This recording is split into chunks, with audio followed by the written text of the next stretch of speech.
Welcome, Pewter Report readers, viewers, and listeners to a brand new edition of the Pewter Report podcast, energized by Celsius, the official energy drink of pewterreport.com and the Pewter Report podcast. I want to say hello to everybody joining the chat as we get underway on this Tuesday edition of the show, as we will be talking about the next big thing. And by the next big thing, he's already a big deal in Tampa Bay, but more specifically talking about his contract. So yesterday's big news, safety Antoine Winfield Jr. got that gigantic contract extension.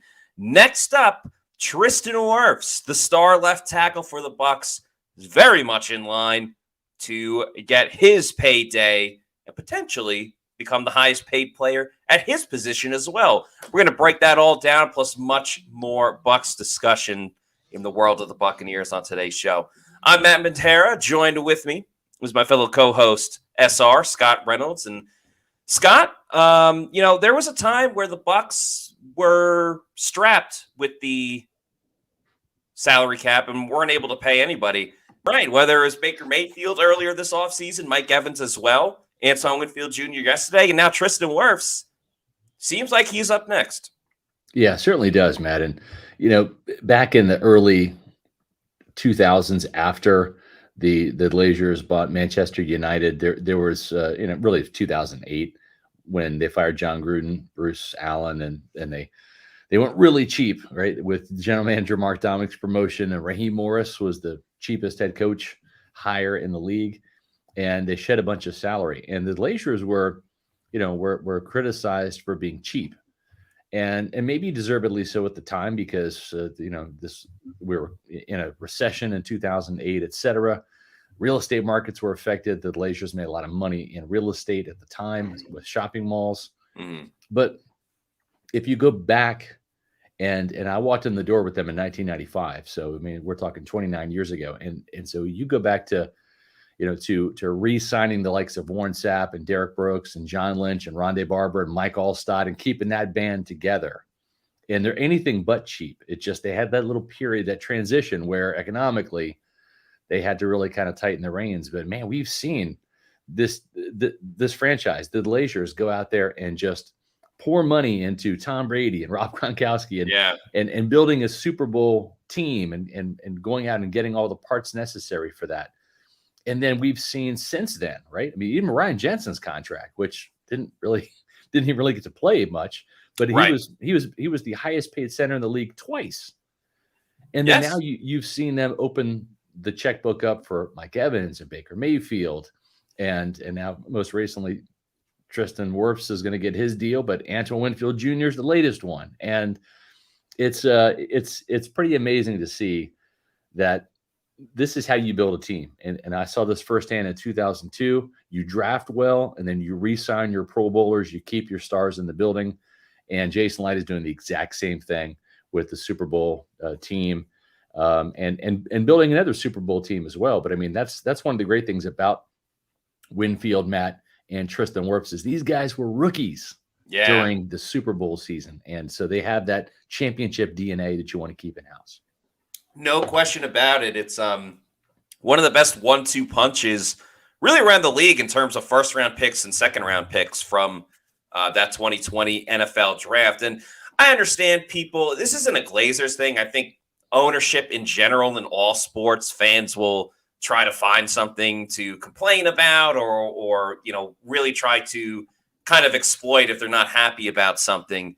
But I will say the Glazers, at least from my experience and just looking at it through different lenses throughout the years, they've always wanted the team to be successful. I get there was that, decade-long drought before Tom Brady get there. But anytime they had a chance or an opportunity to win, they went out and wanted this team to be successful. Yeah. To your point, yes, they got Brady, but they didn't just settle for Tom Brady.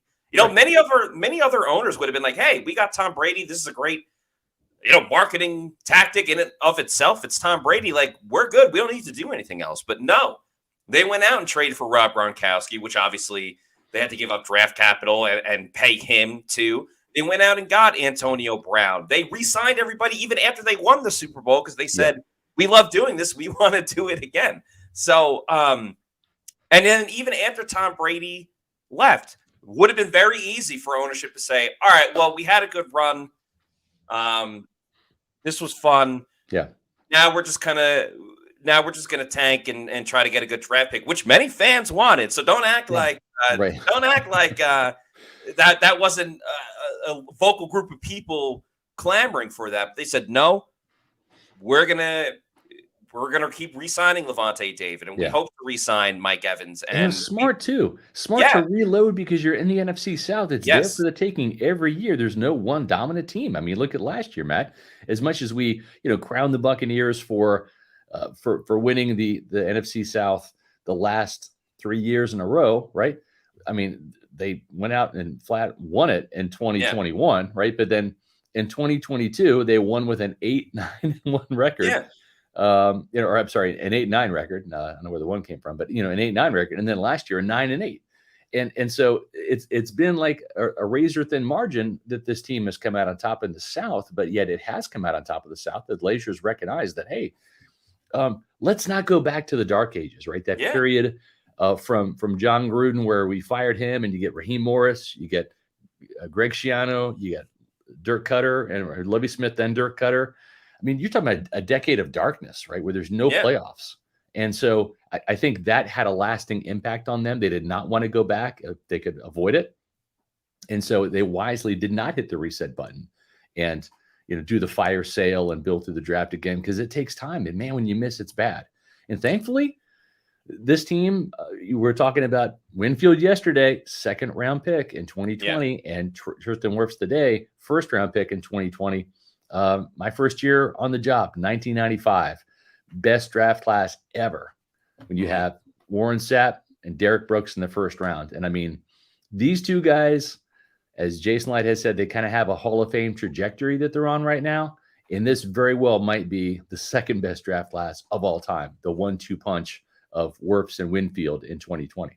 Yeah, I think it absolutely has to be. And it's funny, just to put a bow on this team staying competitive and wanting to be successful. I believe in the NFC, the complete NFC conference, the Bucs have the longest run of consecutive postseason appearances since 2020. Right. So if you want to say, well, this team's doing that, the 49ers are doing that, no one's made the playoffs more than the Bucs. So if you want to, whatever you want to complain about, the Bucs are at least trying to keep it together. So yes, Wirfs and Winfield, as Charlie Abraham says, yes, SR. Light is keeping the core and filling in the margins. Awesome job. Yeah, I mean, every year there's going to be turnover. You have to have some good drafts as well. And I still don't think Jason Light has really gotten the credit that he deserves. By the way, if you want to super chat us, we got a lot of comments. We can't get to every single one. We may pick out some of the best, but if you super chat us, we guarantee we'll get to your super chat. Well, with that thought real quick, I just want a quick programming note, because you mentioned Jason Light, and guess what? We're going to have Jason Light on the show next Thursday. That's right. So we're going to have the general manager of the Buccaneers right smack in the middle of OTAs talking about that, previewing the mini camp. And so we're going to have him on. That's next Thursday. Not this Thursday, but next Thursday. If you're wondering what's up with the rest of the week, well, let me just tell you. We've got tomorrow night at 8 p.m. That's when the official schedule release hits. And we will have a Pewter Report podcast at 8 o'clock, breaking down the 2024 Bucs schedule with our analysis. And then on Thursday, we're going to continue talking about the schedule with the Bucs' biggest games in 2024. When is that Chiefs game going to be? When is the Baltimore Ravens game going to be, right? I mean, there's a lot of great marquee games that are going to be here in Tampa too, right? I mean, 9 home games this year. And the interesting thing is will there be a return trip to Germany? The Carolina Panthers have a home game this year.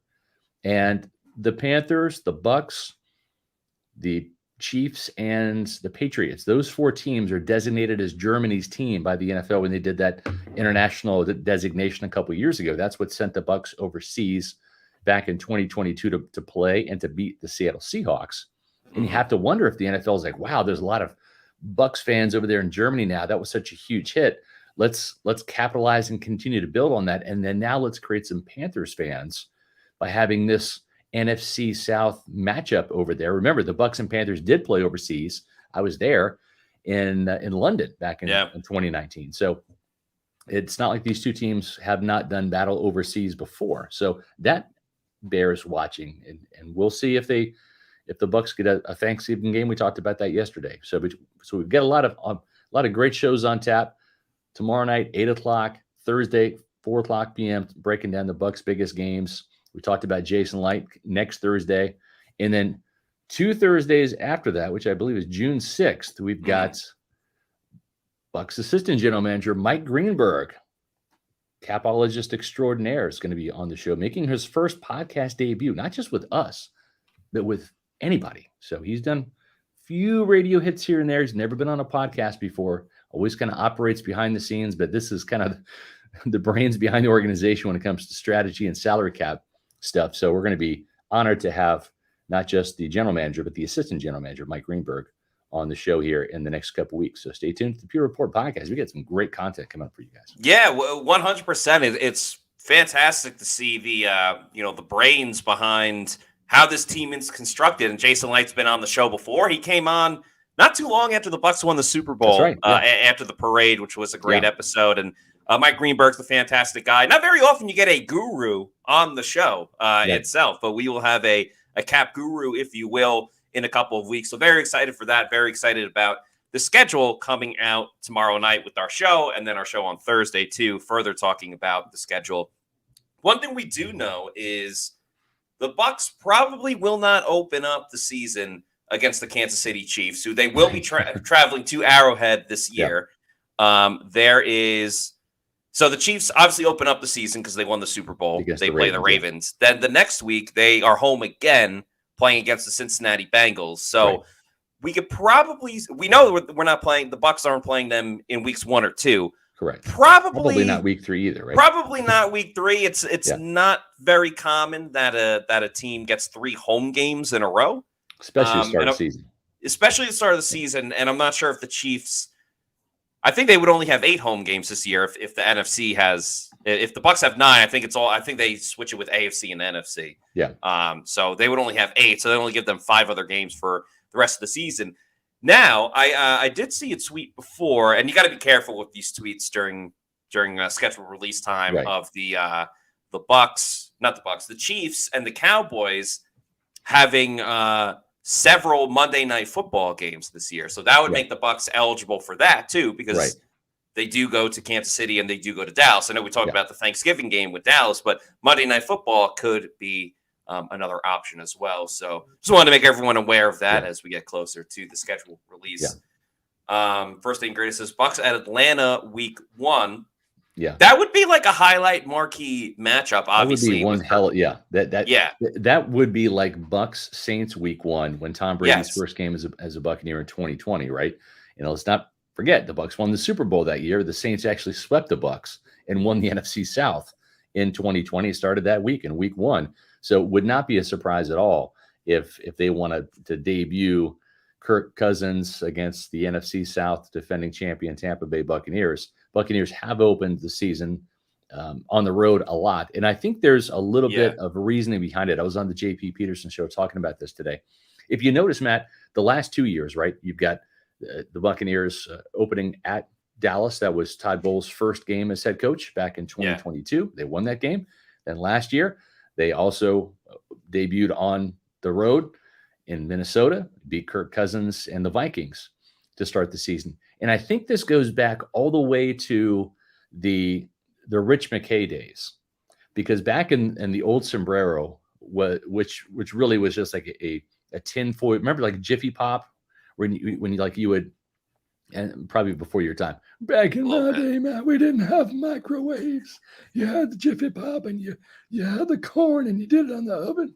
And this big tin foil thing would pop up, and that's how you made popcorn. You made it on the stove. Yeah. Well, like that, the aluminum bleachers in those half empty big sombrero games in September, it was like Jiffy Pop. It was like a cooker. It was so hot. So what the Bucs did was that they did not mind going on the road to start the season, and then when they would have that home game, to start the season, like week 2 or week 3 at home, though, this is the season home opener, they would typically request 4 o'clock games because while it might be as hot as Hades for the first half, at least it's cooling off in the second half rather than the 1 o'clock It's start. hot the whole time. It's only going to get hotter, right? Till the end of the game.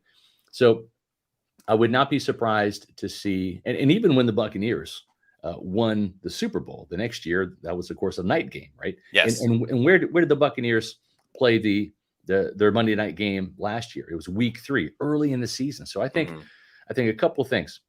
Would not be surprised at all to see the Buccaneers start, away in week 1 and then have a home game in week 2. And I wouldn't be surprised to see a home game in either week 3 or week 4 at night. And we saw that with Kansas City Chiefs, right, in 2021 in week 4. And then we also saw the Eagles in week 3 last year. Both of those games were night games. So it's a couple of things that really date back a long time. The league has always looked at Tampa Bay and said, we want to go easy on the Bucs fans and not have them typically start with a 1 o'clock home game the first week of September and get heat stroke out there. Yeah, it's interesting because when Brady made his debut, it was in New Orleans. And I'm looking at the schedule this year. Obviously, last year was supposed to be the debut of Aaron Rodgers with the Jets, and he got hurt in that first game, which was a home game. But the schedule, the NFL announced today that the first Monday night game of the year, Aaron Rodgers and the Jets are going to San Francisco, so he's starting on the road. I'm curious, the only first primetime game of the first week of the season that has not been announced yet is Sunday Night Football. I'm very curious if they said, all right, well, if we made Tom Brady go on the road for his first ever start against an NFC South team, Kirk Cousins, you're going to go on the road for your first NFC South start. Something. And that would be something. Everything you said makes sense about why they wouldn't play during the day. But Sunday Night Football, to begin the season, Kirk Cousins in his debut with the Atlanta Falcons, I mean, that was the biggest move this offseason. In terms of big name, big contract, and a quarterback moving, you don't see that as much. I mean, really, as far as it's been Brady, Aaron Rodgers, and then Kirk Cousins. I mean, he's those the third guy in that list. Names. Yeah. Russell Wilson's move, but it was more he's kind of on the tail end of town. Of his, more on the tail end, and was asked to leave versus wanting to leave or trying to still be successful. Right. I don't hate the idea of Bucs Falcons in Tampa Bay Sunday Night Football. That's what I would sign up for. It's a marquee matchup for sure. A lot of great football that first week. They said Tom Brady is going to be calling Cowboys Browns. I thought that was a very interesting. I'm not saying he should be calling Bucs Patriots as his first game, but Cowboys Browns seems like a little bit random for because he's on the number 1 team now with Kevin Burkhardt. So it's not like he's the third booth and you get kind of a game that's maybe not as desired. I know the Cowboys are a team that everybody talks about and watches, but the Browns are so all over the place with injuries and things like that. I don't know. I thought really of all the games. Yeah, I mean, I think the Browns, if you take the pulse of the Cleveland community right now, they'd rather have Baker Mayfield back than Deshaun Watson, So, I totally agree with you, Matt. And, the interesting thing, too, is I'm curious when that Lions game is going to be. It's the rematch game. It's going to be Detroit, and it's going to have a little sub storyline, too, right? Because, right when we thought Tristan Wirfs and it was close. The deal was actually close to being done, where Wirfs was going to leapfrog Laramie Tunsil and become the highest paid offensive lineman in the league. All of a sudden, Penei Sewell from the Detroit Lions leapfrogged Laramie Tunsil. And it wasn't like the classic Christmas story thing where, you got the double dog dare and then, the double dare and all that stuff. You're right for the triple dog dare, right? That's kind of what happened here because Laramie Tunsil, the left tackle for the Houston Texans, makes an average of $25 million per year with $60 million in guaranteed money, 50 fully guaranteed. Okay. So imagine number there was 25 million and he was a left tackle. Then Penei Sewell, Pro Bowl, all pro right tackle for the Detroit Lions, first round pick, comes in and gets a $28 million deal, not 25 and a half, not $26 million, goes right to $28 million per year with $85 million in guaranteed money, including $42.9 million in fully guaranteed money. So quite the leapfrog there in terms of the average annual value going from 25 to 28. It may not seem like a lot, but I mean, I think that there is a desire and an interest in having Wirfs leapfrog Sewell, right, Matt? I mean, if they kind of did that with Antoine Winfield Jr. and made him the highest paid defensive back, not highest paid safety, highest paid defensive back, it stands to reason that you would make Tristan Wirfs the highest paid offensive lineman. And I wouldn't be surprised too, Matt, if they do a little bit longer deal with Wirfs, if he'll have it. I would love to see them lock him up for 5 years rather than 4 years, right? Because history shows that if you stay healthy as an offensive lineman, you can play very effectively. Look at the likes of Trent Williams, right? And, guys like that are playing well into their 30s at a very high Pro Bowl, all-pro caliber level. And that's different when you got to be able to run, right? And you're in the secondary, and Winfield will be, bumping 30 by the time his deal is done. And that's a different story, right? Is he going to still be the same player at 30 than he is at 26? That remains to be seen. But Tristan Wirfs at 26 years old, you give him 5 more years. I think at 31, unless he has had some significant injuries, I think he's still going to be a hell of a player. Yeah, and he even played through a bit of an injury last season. He didn't miss games, but was dealing with a lot and was still able to play and play at a high level. So he's a guy that clearly works on his body a ton. We talked about bench row records not too long ago, but I think he's going to know how to play within his body as well, if that makes sense, especially when he gets older.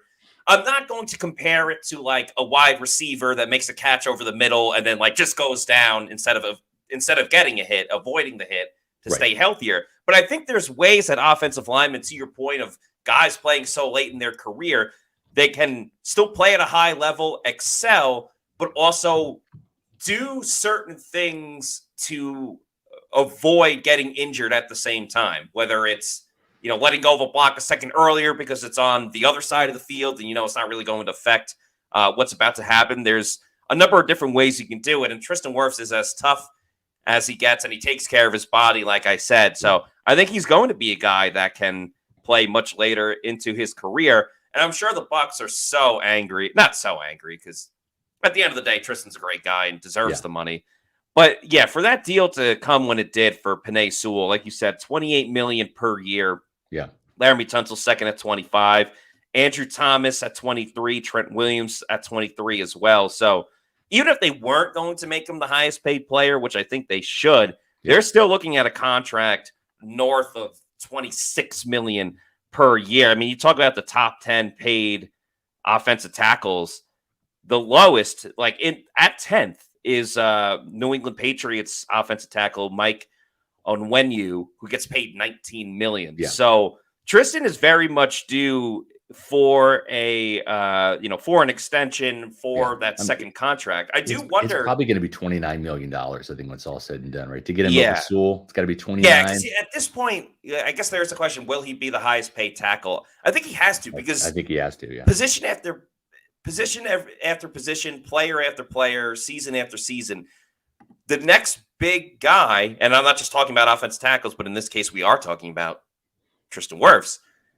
They always want to be the highest paid player at their position, even if it's for 5 minutes. In the case of what will probably be for Penei Sewell, they always want to be the highest paid guy so they can hold that record or whatever it may be. And I know Tristan's the most easiest going guy, maybe in the history of football, but even he has got to be hey, I do deserve this money.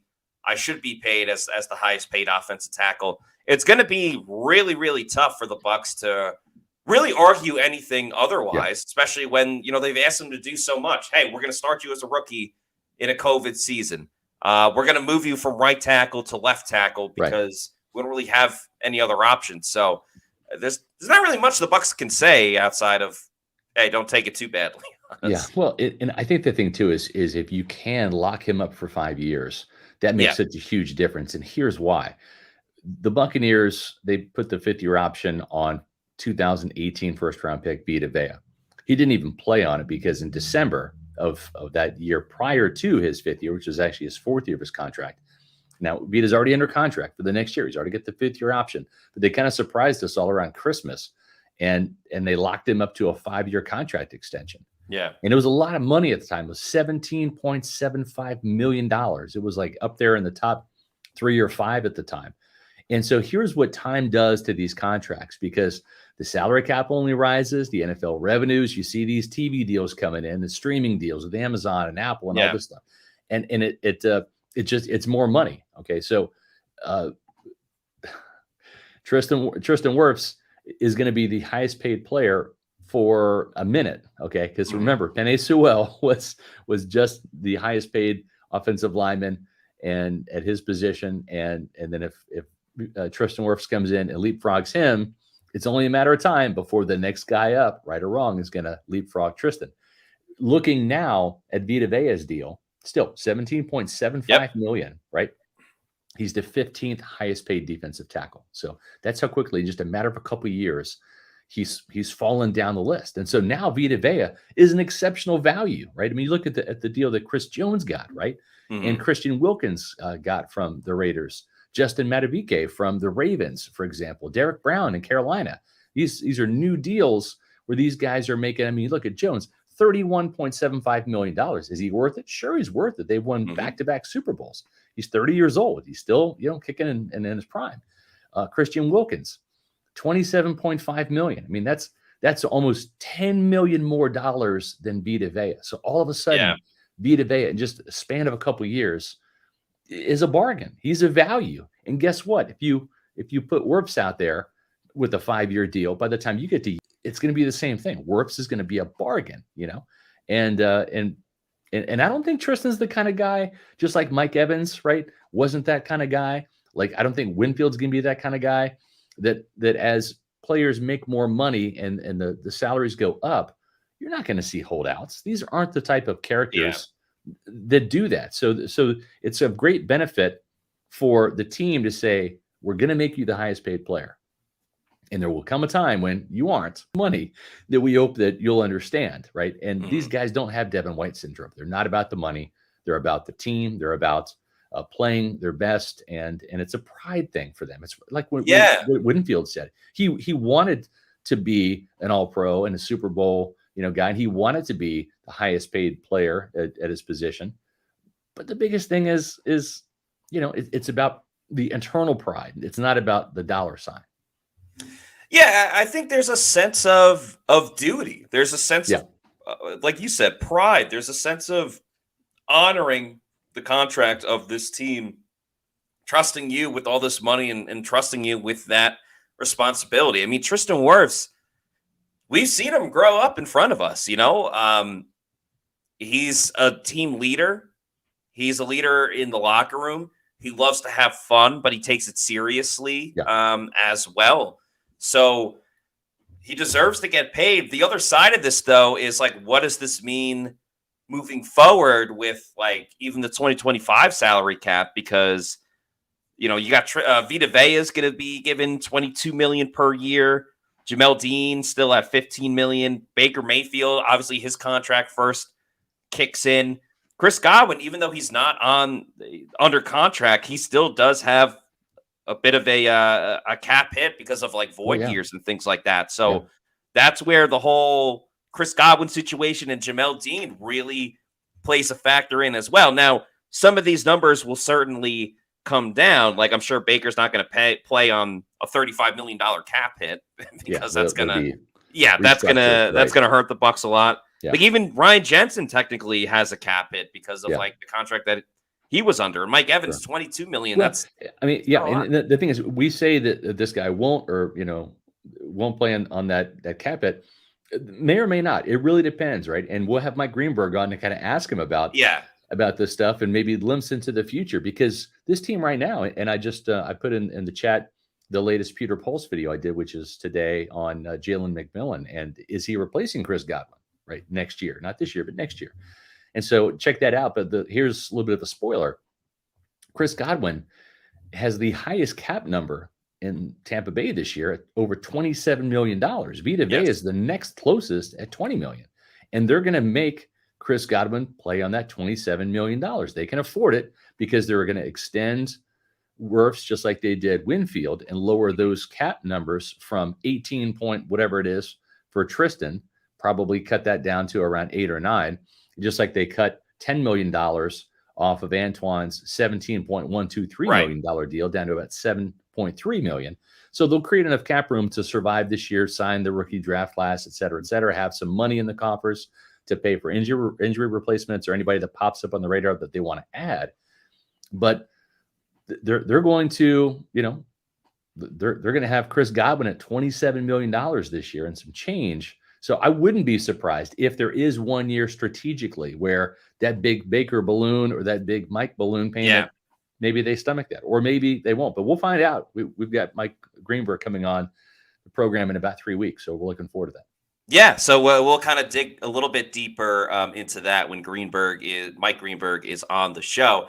There is another little caveat into how they can make it work with Chris Godwin after this season, potentially with Jamel Dean if they want to go that route. And I think Jamel Dean, it's very much how he plays this season. There is a little caveat which how it may work. I'm going to tell you about it after we talk about our good friends at Celsius, the official energy drink of the Pewter Report podcast. The only thing that are higher than the vibes of Celsius are probably the amount of money and contract and bank account of Antoine Winfield Jr. and soon to be Tristan Wirfs. But Celsius has an assortment of fantastic flavors, whether it's the Galaxy, Cosmic, or Astro vibe. I love the Arctic vibe. It's my personal favorite. They got awesome original flavors as well, like the sparkling orange or the strawberry lemonade, the Fuji apple pear as well. Tropical vibe is great too. It's got that Miami Vice feel to it a little bit. And yeah, always good vibes like Paul Bowen says. So Celsius, it's a great substitute for coffee. If you want to start your day, start it with the Celsius. If you need to know where to find a Celsius energy drink, go over to the Celsius store locator on their website. Punch in your address and it'll tell you the closest geographical location where you can pick one up. Could be a Walmart, 7-Eleven, health and fitness store, or maybe it's your bodega. Bodega. And once you keep going to your bodega and you love Celsius and you want to get more and you want to buy it in bulk, you can get it in bulk. Head on over to Amazon, click on that subscribe and save. And I recommend getting the variety pack because you heard me rattle off a number of fantastic flavors of Celsius. So might as well try them all instead of just having one. So go over to Amazon, do that subscribe and save, have it sent to your place of residence whenever you want. Just make sure you're drinking Celsius energy drinks, the official energy drink of the Pewter Report podcast. So the reason, and thanks everybody for 14,000 subscribers to Pewter Report. We're already on our way to 15,000. Couldn't do it without you guys, but 14,000, the Chris Godwin number. Our subscribers on YouTube. So we appreciate you guys for all of that. So if the Bucs want to keep Chris Godwin, we talked about before. Matt, I thought you were going to do a Mark Cook segue into the Celsius commercial and say, circumvent the salary cap, pay him in Celsius. I thought that was the direction you were going to go. I'm sure the Bucs would be down if Chris Godwin would. We'll have to ask Mike Greenberg about that. Can you barter with the players, right? Maybe give them some cases of Celsius rather than cash over cap. Oh boy. So that'd be great. So we talked about earlier how you build a team through a lot of the ways it's through the draft. And you have the signs of a good draft when you get to that little bit of a difficult part where you can only re-sign so many guys, keep so many players in-house. Sometimes some guys aren't going to be able to stay with the team because other teams come out and they want to sign your guys. But that's a good problem to have because that means you have a good draft class. For the Bucs heading into next offseason, I know this is a ways away, but we're going to be talking about plenty of the 2024 season, especially tomorrow when the schedule comes out. The Bucs for next year, they already have not picked up the fifth-year option of Joe Tryon-Shoyinka. So that's more money that they'll have saved because that's not going to their first-round pick of JTS. And you look at the 2021 draft class where everyone's going to be a free agent after this season. Kyle Trask, that's not going to cost a lot of money. Yeah. Robert Hainsey, Probably not going to cost a lot of money if he doesn't start this year. Really, everyone else is not on the team except for KJ Britt. So really, KJ Britt is the only guy who's not going to get a mega contract by any means for the Buccaneers. Right. But the only guy that you're really maybe highly considering re-signing to a marginable, reasonable deal, considering he may be the full-time starter this season for the Buccaneers. So the 2021 draft class for the Bucs kind of leaves them options to say, hey, probably not going to re-sign too many guys from this class. Yeah. Let's allocate it towards, Chris Godwin and some of those other guys. And then you look at the 2022 NFL draft. I know this is a ways from now, but Logan Hall, as we've said, very much a make or break season for him. Right. Now, Luke Gedeke is in line. He's not going to get the Tristan Wirfs money, and this is a ways down the road, but I think the Bucs already got to keep in the back of their head. Yeah. He's a guy that could anchor down the right tackle spot for pretty much the same amount of time that Tristan Wirfs is going to be on the left side. And there's not really too many better things than solidifying your left and right tackle for years and years to come. So that's something to think about. And then Rashad White, K. Dotton, Jake Camarda, Zion McCollum. So in 2 off seasons from now, that's where the ante really gets picked up once again. But that goes against the credit for the Bucs. Having a really good draft class. Like Otten obviously is not going to break the bank, but he is your starter. Zion McCollum, who knows? In 2 seasons from now, this is a huge year for him and next season as well. But the Bucs do get a little bit of a break with.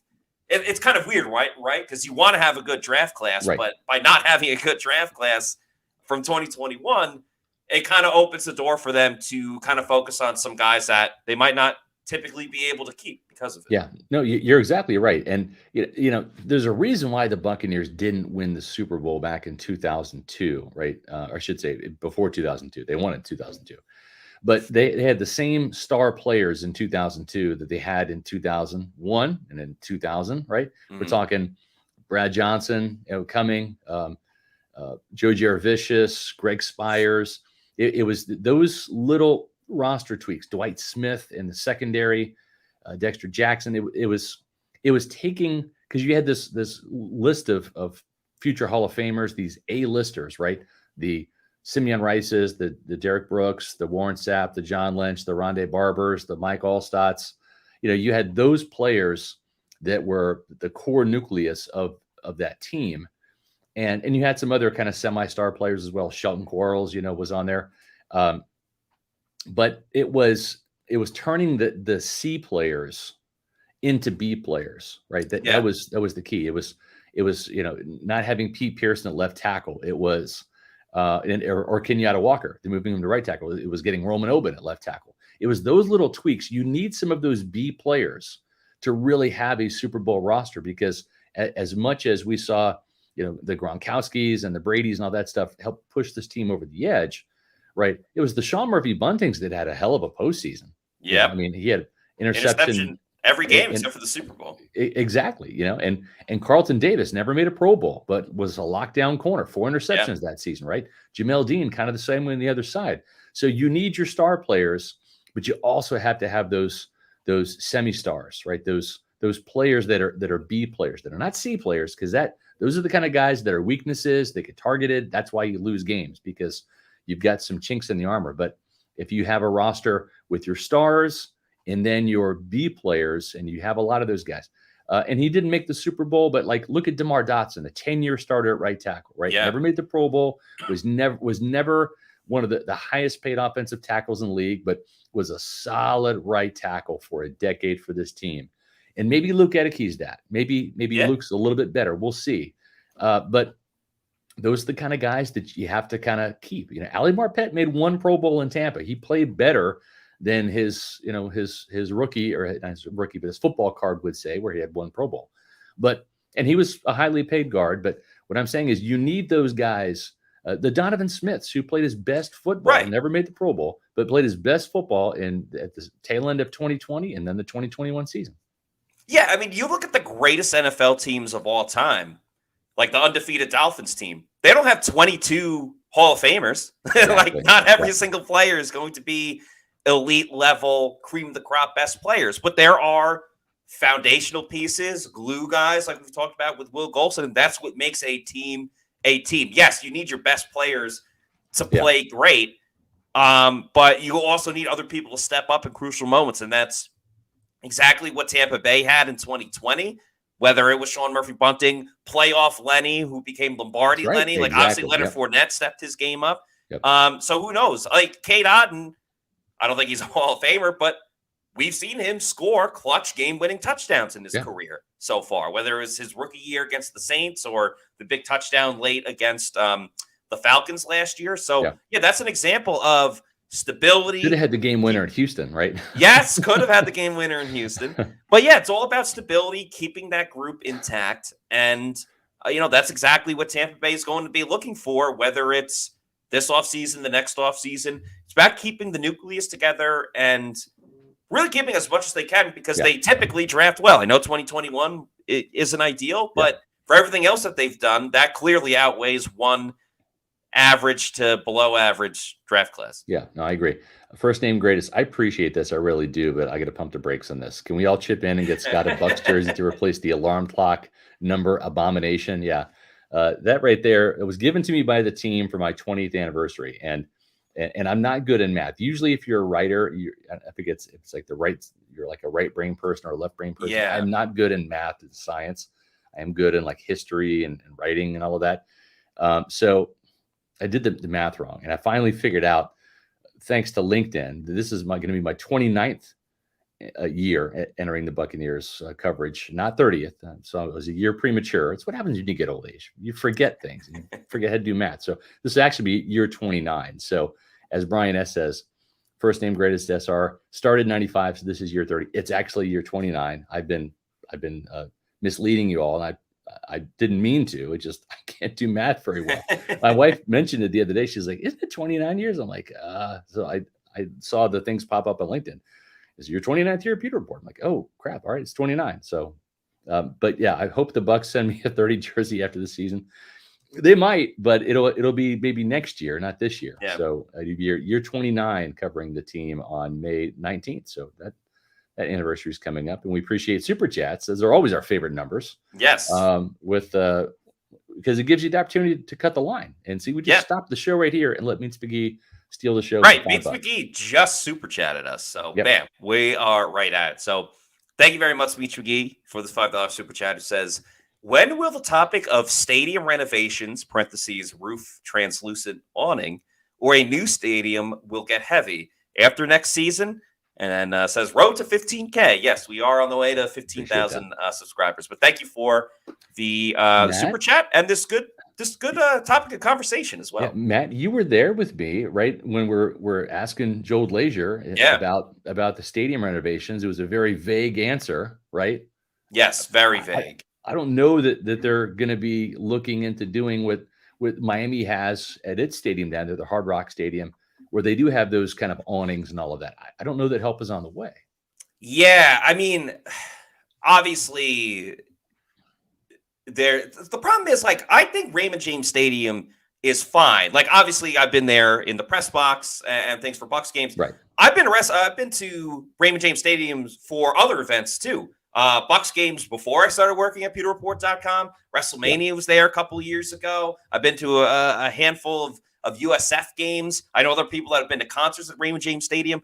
It's not a bad stadium. The problem is all these other teams, organizations, different cities, they have just created new stadiums that like don't even seem real, but they are. Like over the weekend, I was talking with someone that's a Falcons fan, and they were talking about how, Atlanta Stadium is like the Death Star. And then like Vegas, they did their whole thing, and it looks like a spaceship. It doesn't even look like an NFL stadium. And it's tough for the Bucs because I don't think it's insanely long since there was they got a new big scoreboard a couple of years ago, but in terms of like building Raymond James Stadium and big time renovations, it hasn't been insanely long. It's been a little while, but not insanely long. But the problem is all these other stadiums, when they get built, are so advanced, and it's such competition with, for example, like my dad loves just Like, he'll go to games, but he prefers to just like sit at home and watch a Sure. bunch of different games. Yeah. So part of the battle for every single team is the viewer experience. What are Right. you getting by going to the game that kind of Exactly. outweighs being at home? You don't have to pay for parking. Right. You can, drink on the couch Air if you want, or conditioned. do whatever. It's air Yeah. conditioned. Yeah, like Yep. if it's and we've You can seen, pause the DVR and go to the bathroom if you want, and yeah, then hit like play and we've continue the game. seen many times with Bucs games in particular. I mean, their hockey team is named after it. Bam, thunder and lightning. The game is Right. delayed 3 hours, and it's like 9 o'clock, and you're trying to finish, a game that started at 4:15. So Right. yes, a roof would be perfect. It would be ideal. It would be lovely, but it's still like kind of, I don't know. Well, Matt, I It's tough to think you're answer. onto something there. It's what's the benefit? Does it benefit the Glazers? No, it does not. Right. You Right. can kind of see it in Kansas City, right? My old stomping grounds. I've been Arrowhead plenty of times, Yeah. but they can't have anything past November outside of football games because of the weather, right? You don't see the concerts there that you would see like in December and January at Raymond James Yeah. Stadium, right? Like you can have Taylor Swift there in January and it's going to be fine. And Billy Joel was there on a He little bit was. early Yeah, night, him and the but police. yeah. So I mean, they're not missing out on anything. And so if they do put a roof or some kind of awning over there, is it going to help them sell tickets? Probably not. I think the product on the field is what gets people there. It's not like they have to fill a 90,000 seat stadium. We're talking 65,000 change. So we've also seen in this inflation climate that we're in right now, the voters in Missouri did not want a new stadium for the Chiefs and the Royals. And they said, no, we're not doing any renovations, to the stadium. So the Glazers, they're not going to want to fork over this money without some community investment. And I don't know in Hillsborough County if there's an appetite to necessarily upgrade Raymond James Stadium. I remember back in the day in 1994, it was, you got to keep the Buccaneers. You got to build this stadium. That was it. The Bucs aren't going anywhere. So Yeah. I don't know that there's any benefit to the Glazers for shelling out their own money. How are they going to get a return on that investment? And I don't know that there's the appetite in Hillsborough County for any type of stadium renovations that would put an awning or a roof. So I don't think it's going to get done. And I don't think it needs to get done per se outside of the September games. October can be hot. I mean, I've been in the stadium in October for sure, but I'm just saying, if you kind of have, maybe 2 away games and a night game, you only have 1 game to really kind of worry about. And of course, it's going to rain during the preseason games every August. That always happens, but just the only, I mean, and we've seen the headaches that like the Rays are going through, which is trying to find a new stadium. The only benefit I could see is like if you get the roof, you could probably have more concerts because it's easier. I mean, you could do like daytime festivals and things like that, and Raymond James can hold more than say like Amalie Arena or any other places. So that's where I could see a benefit. But yeah, it's a lot of hoops to jump through, and I don't know all the answers. So let's move on to this super chat. Thank you to C. Steezy for this $1.99 super chat, who says, "How has Division II Cameron Johnson done this camp?" He kind of stood out, especially to me on Saturday during that practice. Smaller guy, 5'10", about 170 pounds, a little bit of a bigger version of Devin Tompkins, I think. And he's a player kind of worth keeping an eye on. We'll see when the pads come on because he is a smaller guy, but pretty good athlete from Barton College. For a small guy, right? But he's a player that did flash and show something. So we'll see how he progresses during the OTAs and minicamp. He's on my radar, so we'll see. But so far so good. It was just initial first impressions with the rookie minicamp this past weekend. Yeah, we'll see. The Bucs usually, I mean, I can't say for every single team in the NFL, but the Bucs usually kind of find that diamond in the rough, that player that maybe this year might not necessarily have the big time impact that say, Cam Brate had in his career for the Bucs, or even, Christian Izzy in last season, but they tend to find that guy that somehow does not get drafted, but can go and help out a team. So hey, who knows? He could be the next one. I know a guy that can help you out if you're looking to buy a new home or maybe sell your own. It's Eric Gross and the Eric Gross Group. That's right. Trade in your mortgage. It's time to find the house that's right for you. And it starts with finding the right neighborhood, right? It's not just a house. It's really a home. So you got to find the right neighborhood that you want to live in. And Eric is a Tampa native. His father was stationed at MacDill Air Force Base. He's a Tampa Bay fan, probably watching this podcast right now. He's a huge Pewter reporter in terms of gobbling up our content, whether it's pewterreport.com or whether it's the podcast. I've gotten to know Eric and his wife, Caitlin, and I want you to do the same thing. So if you're in the market to either buy a house or to sell your own home, give Eric a call. This is his number, 513-907-4271. That's 513-907-4271. Visit housesinfla.com. That's the website. And check out the inventory that they have, as well as their open houses. Those are also listed on their Facebook and Instagram pages, which is Eric Gross Group. So be sure to check that out. But this is a guy that you're going to want on your team. He's the official realtor of Pewter Report. Highly recommend him. This is springtime. It's time to get a move on.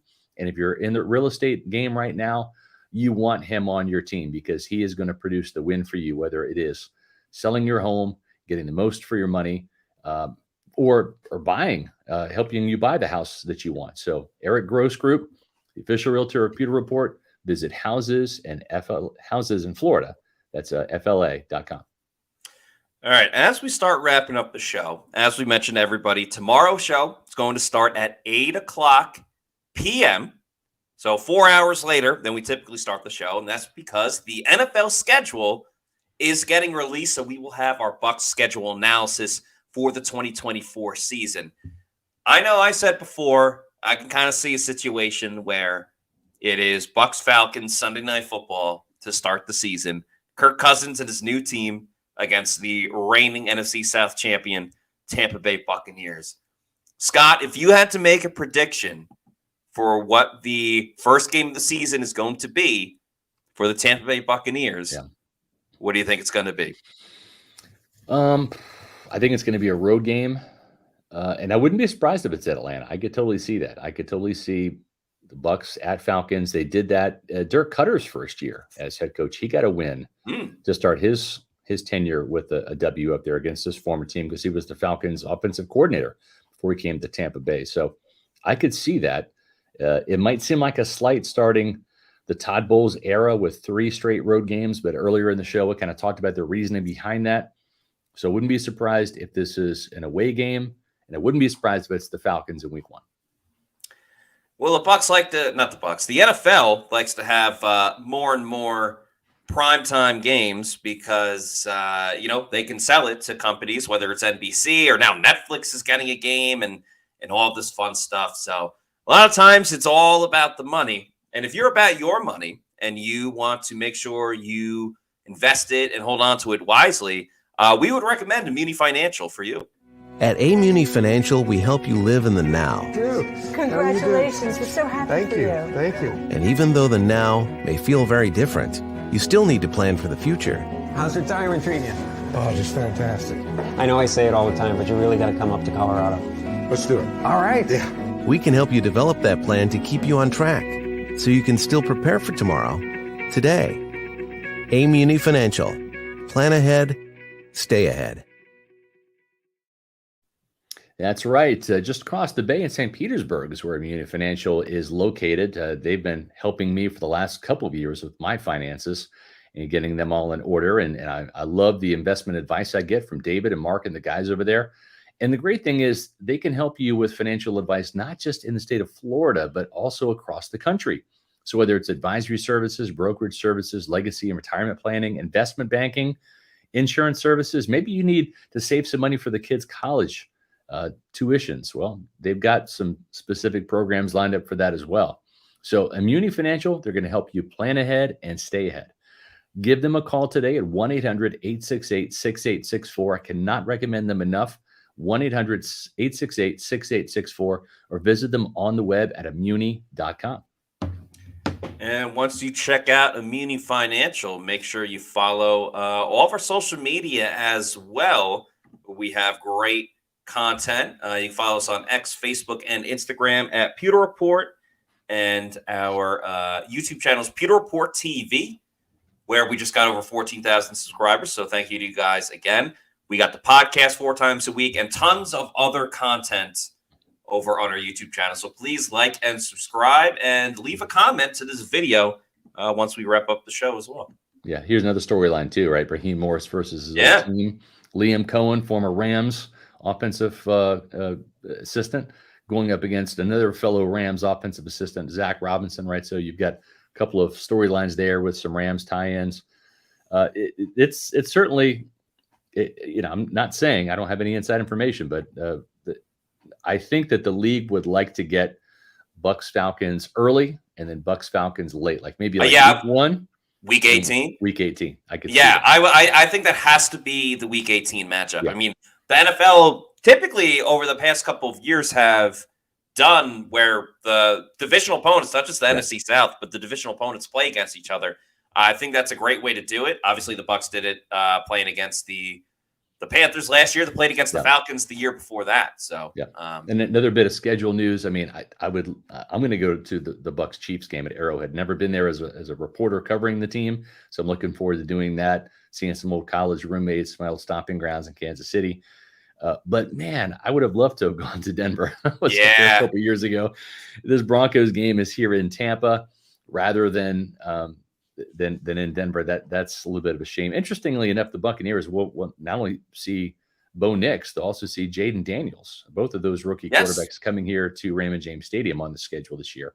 And then, of course, it's not bad going out to LA for that Chargers game. Boy, it would have been so much fun. How about us having like a Pewter Reporter convention out in Las Vegas, right, where we could hit the strip and play some games and then go cover the Bucs Raiders game. But unfortunately, that Raiders game's going to be here in Tampa, not in Las Vegas. Yeah, I would have enjoyed that, but that's okay. There's enough good places they're going to this year and a lot of great games that we're going to be excited to talk about tomorrow. So we'll do that then. This is the end of today's episode. So for Scott Reynolds, I'm Matt Matera saying thanks everybody for watching, and we'll see you tomorrow at 8:00 p.m.